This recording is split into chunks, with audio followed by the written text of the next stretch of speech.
Non, pas du tout. Je vous dirais que ce qu'il a fait, c'est correct d'attendre un peu parce que c'est sûr qu'en emménageant dans cet endroit-là, ils ont remué un peu le passé, si on veut. Okay. Et ça l'a comme redescendu, là.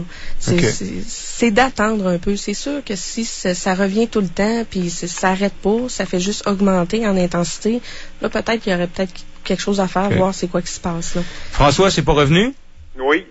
Non, mais c'est pas revenu, les coups de marteau. Ça a parti délicatement, autant c'était là, c'était implanté dans la maison, autant c'est parti délicatement, sans aucune agressivité, rien de ça. Veut dire, on s'est installé, puis les autres, ils ont parti délicatement. Merci, François. Merci. Bonne journée. Bonjour. Non, mais c'est ce qui est étonnant, c'est qu'il y a là Saint-Esprit, lui, avec. J'aimerais ça pogner 2-3 hurluberlus, là, qu'on peut. J'aimerais ça moins croire, en tout cas. Mais, il y a certainement des éléments à ne pas faire. C'est drôle, hein, je décode dans dans vos explications qu'il y a une façon de faire. En tout cas, une espèce de cadre dans lequel on doit agir. Une façon de faire, et peut-être une façon de pas faire. Je veux qu'on s'arrête là-dessus au retour. On va faire la pause.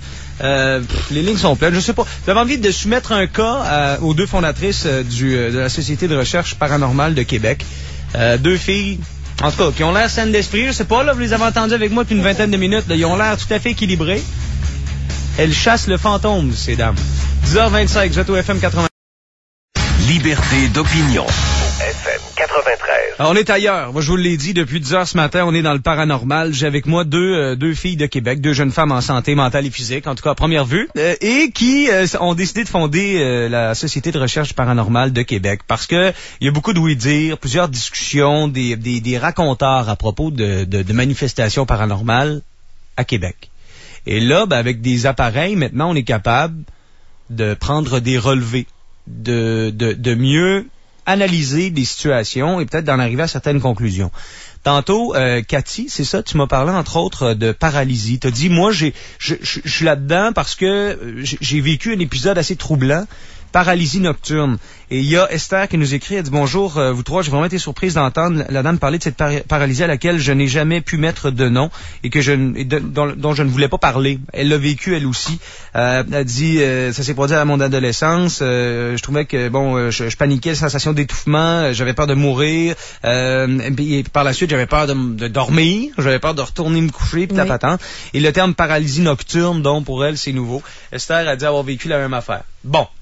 Là, on a des gens qui sont en ligne, des gens qui veulent peut-être nous raconter ce qu'ils ont vécu ou nous en donner un peu plus.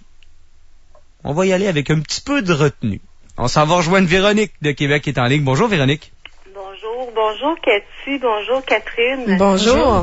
C'est vraiment, je vous félicite pour ce que vous faites comme démarche. C'est très périlleux, mais je vous encourage vraiment à continuer. Merci beaucoup. Écoutez, je vous ai écrit en passant, je ne sais pas si vous avez reçu mon courriel. OK, on est des gens qui boivent pas, on est des gens qui se droguent pas, mais on vit des phénomènes assez spéciaux.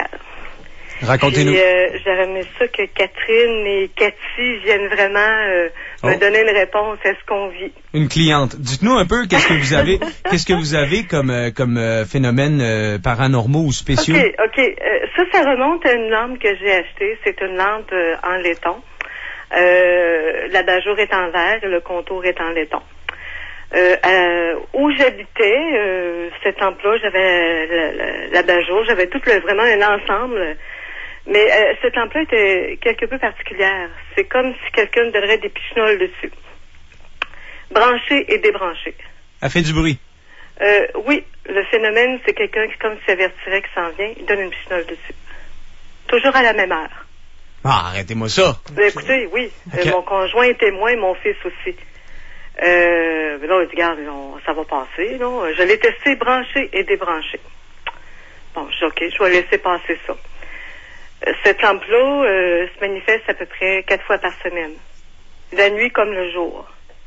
Mais Véronique, la lampe, là, mettons, ouvrez la porte puis sacrez ça dehors, ça vous a jamais passé par la tête, non? Oui, ça m'est passé par la tête, mais sauf que moi, je suis curieuse, je l'ai toujours gardée. On est déménagé. La lampe, je l'ai placée dans le salon. Puis vous l'avez apportée avec vous, vous avez déménagé. Oui, monsieur, je l'apporte avec moi, j'aime beaucoup cette lampe-là. OK. Je l'ai placée dans le salon et le phénomène est toujours là. En déménageant, la lampe fait encore le même bruit. branché ou débranché. OK. Les filles en studio, qu'est-ce qui... là, d'abord... il y a d'autres choses qui s'est passé, non? Hein? Mais là, juste là-dessus, Cathy a fait une grande face quand vous avez dit j'ai une lampe, nanana, oui, c'est parce que j'ai reconnu la personne, le courriel. On a lu son courriel, on a répondu rapidement, là, vu qu'on en avait eu beaucoup en même temps. Oui. Et je pense que c'est vous aussi qui disiez que la télévision dans la chambre de votre fils, elle ouvrait toute seule. Ça s'est passé vendredi à minuit et demi, ça m'a réveillé, la télévision est ouverte. Non, arrêtez-moi ça, arrêtez-moi ça. Écoutez, votre fils dort? Votre fils dort? Non, mon fils n'était pas là. Mon fils était parti chez une amie. OK. Puis le phénomène s'est passé pendant qu'il n'est pas dans sa chambre. OK, la télévision s'est allumée, là, bang, comme ça. La minuterie est arrêtée, toute, là, comme ça. Ça m'a réveillé. Je dis, oups, c'est quoi ça? La télévision est allumée. C'est ça. Mais là, vous parlez de minuterie puis tout ça, effectivement, premier réflexe, tu sais, nous autres, on est J'ai testé, j'ai peut-être mis sa minuterie, je sais pas. Ben oui. J'ai vérifié, non, il n'y avait aucune minuterie de dessus, absolument rien. Puis la télé était branchée dans le mur. Exactement. Alors, je me suis levée, je dis, oups, c'est quoi ça? Mais là, puis là, la télé de votre fils, c'est sûr que si vous avez gardé la lampe, il n'y a pas de danger que vous vous en départissiez, c'est ça? Il s'est passé d'autres choses aussi. J'ai un petit système de son dans l'autre chambre. Il s'agit d'appuyer pour l'allumer, une petite touche. C'est déjà allumé tout seul aussi. Alors moi, je pose de sérieuses questions. Ben, j'espère. Mais OK. Puis quand vous parlez de ça autour de vous, qu'est-ce que les gens disent? Ben là, les gens nous prennent pour des fous, hein. Écoutez, nous, on parle pas de ça à n'importe qui, non. Hein? Non, il y a mon conjoint qui est au courant, puis il y a mon fils aussi. OK. Puis on se demande qu'est-ce qu'on va faire avec ça. Est-ce que vous avez lu un peu là-dessus? Est-ce que vous êtes informé? Aujourd'hui, avec Internet, je veux dire, il y a peut-être moyen de comprendre, je sais pas, un peu de littérature là-dessus, non? Ben, j'ai lu, oui, mais écoutez, moi, je sais pas qu'est-ce que je vais faire avec ça. J'ai pas vu d'ombre, absolument rien. Mais sauf que le système de son qui s'allume toute seule, puis une télévision qui s'allume toute seule, là, je commence à me poser de sérieuses questions. Qu'est-ce que je fais avec ça? C'est quoi l'autre manifestation qui va se passer, là? Est-ce que c'est une vieille résidence? Non, on demeure dans un appartement, dans une coopérative. Puis est-ce qu'il y a déjà eu quelque chose dans cet immeuble-là? Est-ce que je suis en train de faire une enquête, moi, là. Est-ce que je sache? Non. Non. OK. Non. OK, Véronique, merci. Mon conjoint dit, bon, laisse ça faire, ça va passer. Ça va passer. OK, mais de toute façon, Véronique, on vous envoie les filles, ils vont vous revenir. Je vous remercie d'avoir appelé. On va vous répondre de toute façon. Oui, au revoir. Au revoir. Dans la littérature, les filles, est-ce qu'il y a des endroits à Québec qui sont recensés? Vous me parliez tantôt de Mireille Thibault, qui est une dame qui a écrit plusieurs livres là-dessus? Oui, exactement. Okay. Moi, je dis que c'est une sommité là dans le monde paranormal au Québec. Elle a fait beaucoup d'enquêtes et elle fait des investigations là poussées pour une demeure. Des fois, ça peut aller de quelques mois à 1 an là. Et est-ce qu'elle charge quelque chose? Est-ce que tu elle fait ça pour le fun? À ma connaissance, non, parce que c'est pas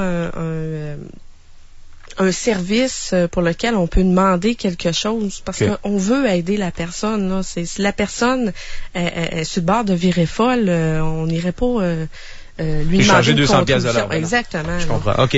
On a un sceptique, même de l'ordre des sceptiques, qui est en ligne.